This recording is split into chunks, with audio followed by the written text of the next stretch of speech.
Hey there, welcome to the Astro Psyche. I'm Shawna, your counseling astrologer. This is your weekly astrology forecast for October 17th through the 23rd.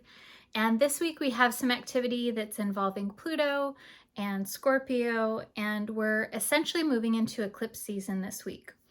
So we'll talk about some of the specifics of what's going on and how some of the themes from this week may be a precursor or a glimpse into the patterns that will unfold over the next month or so. So I think it'll be definitely a very deep and sort of potentially an emotionally intense week, I want to share how to work with this energy, especially from a depth psychological perspective, so that you can make the most of it. So I'm going to start with a quote that I feel embodies the energy of this week. This is from a book called The Pregnant Virgin, A Process of Psychological Transformation by Marion Woodman. It's a really excellent book for someone that's interested in psychological transformation. She uses the term virgin in here to indicate any person who has a sense of belonging to themselves versus belonging to someone else. It's like a sense of inner autonomy.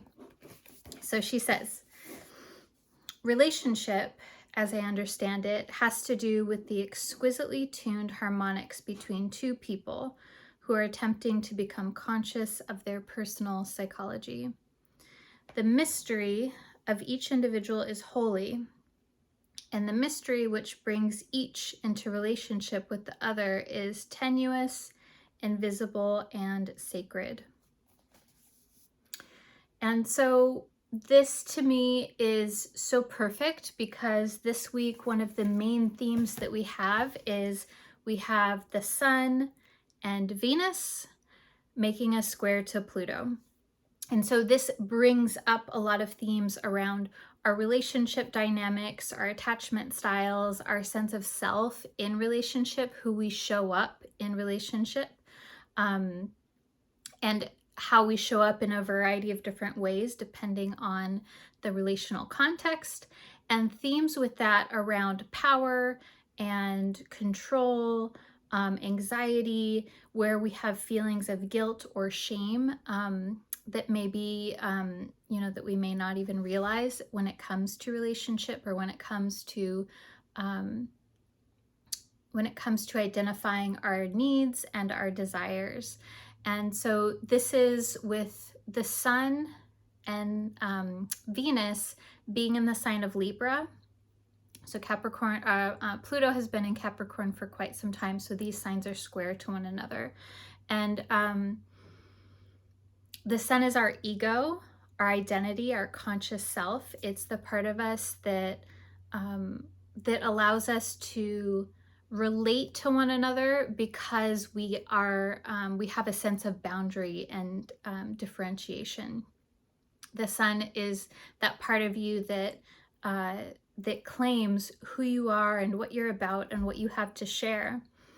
And then Venus is relationships, but it's also connected to our sense of self-worth and what we're attracted to, what we're repulsed by, how we attract. Our sense of allure is also Venusian.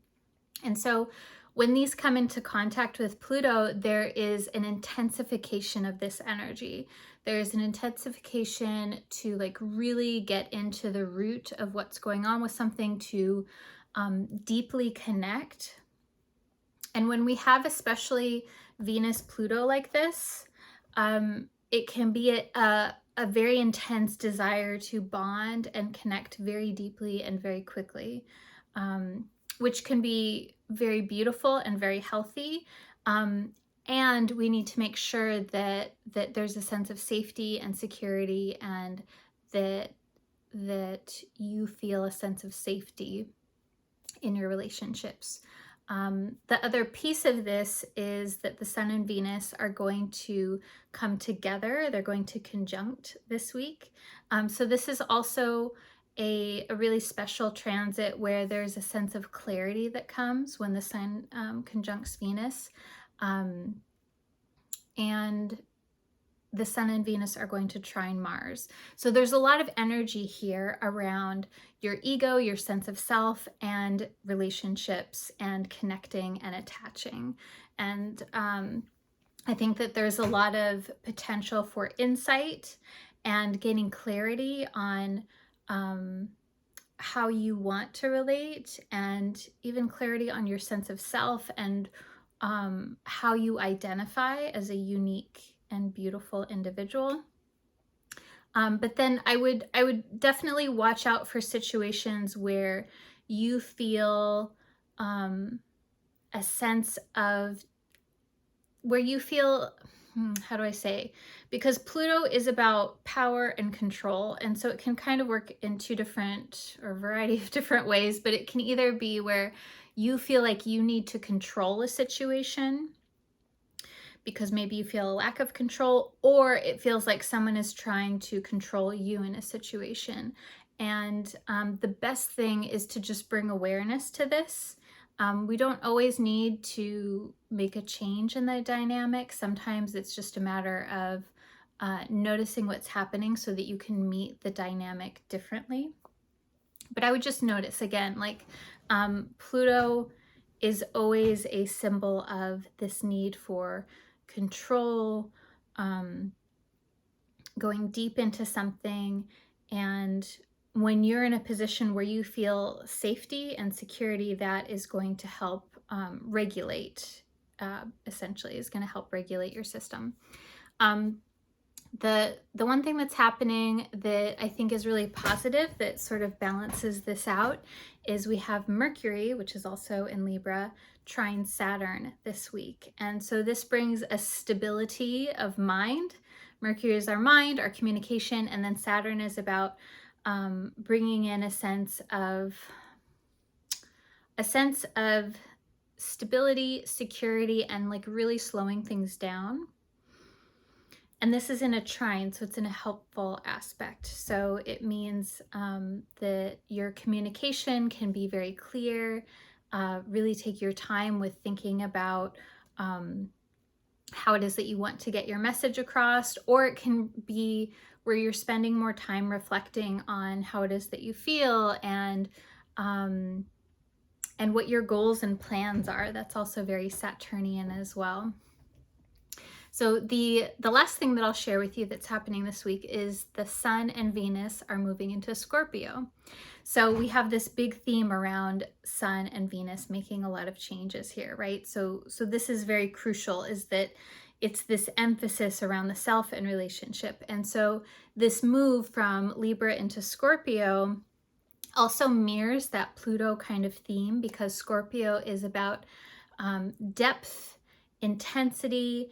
It's about really wanting to have authentic and real conversations, to like get into the grittiness of life.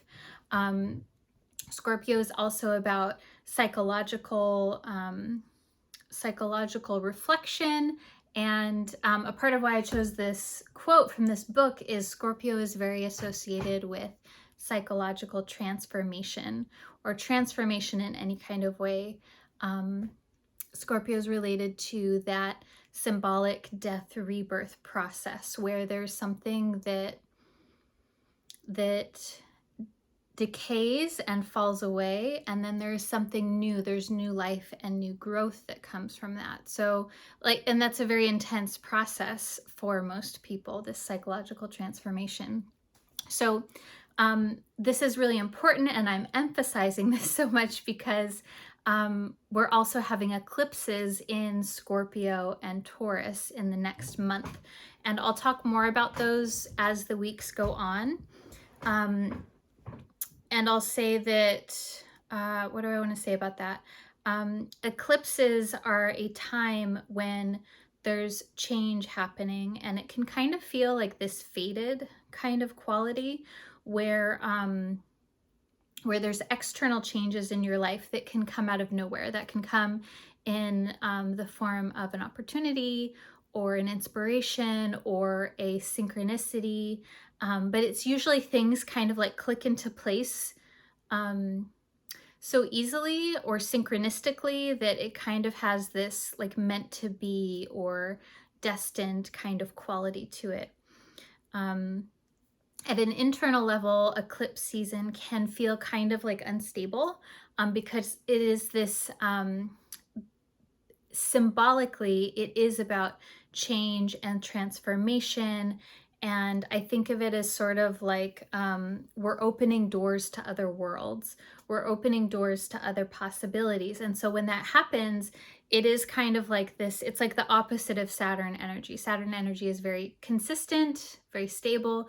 This is a little bit less consistent. So I share that with you, not to freak you out or to say that you're going to feel anxious, but to validate that that can happen, and to really take care of yourself, and to know that to some extent this is normal to feel sort of a bit of unease or unrest when there is change, depending on your comfort level with change.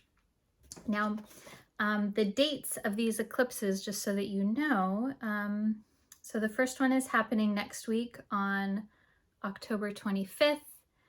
This is a partial solar eclipse / new moon at 2 degrees of Scorpio. It's exact Tuesday, October 25th at 3:48 a.m. Pacific time. And then the second eclipse is Tuesday, November 8th. This is a total lunar eclipse / full moon, exact Tuesday, November 8th at 3:02 a.m. Pacific time. It's at 16 degrees of Taurus.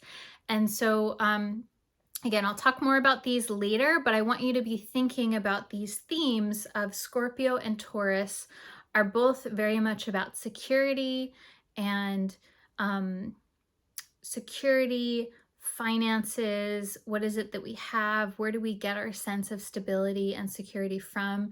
Scorpio is more about psychological bonding and psychological safety and security, and really going deep and connecting, whereas Taurus is more about material world security and feeling very safe and secure in your physical environment and through the relationships that you have. And so we're going to be exploring those themes together during eclipse season. All right, so to close this up, I'm going to pull a tarot card for you. Oh, one just flipped out, so we're going to take that one. Okay.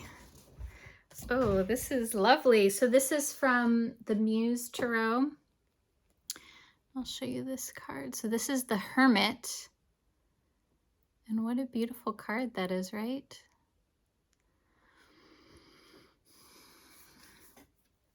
So I wonder, Hermit's also the 9th card in this deck.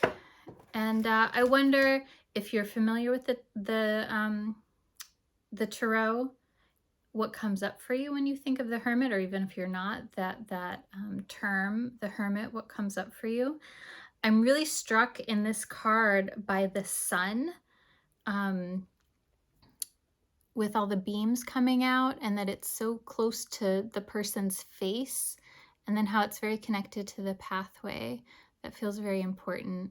And we've talked a lot about the sun here. We've talked a lot about the sun, and we've talked a lot about how this week there's a lot of inner process when it comes to connecting with others. And so this feels like, through the imagery and just from my connections with the Hermit card, is the Hermit is really about carrying the light and self-reflecting, but then also, once you've done that, once you've had that self-reflection, going out and sharing your light with others, and then kind of having this balance. Like there's this emphasis on going within and reflecting, but one core component of the traditional Hermit is that light, that the light is such a strong emphasis and such an important part of the card, and that the light gets stronger when you do reflect, that your sun essence, the ego in a beneficial way, gets stronger, and that your essence gets more resilient when you do have that time for reflection. So I hope that you like this. If you did, please let me know or share it with a friend who you think would appreciate it. I am sending you so much love and wishing you a wonderful week ahead. Bye.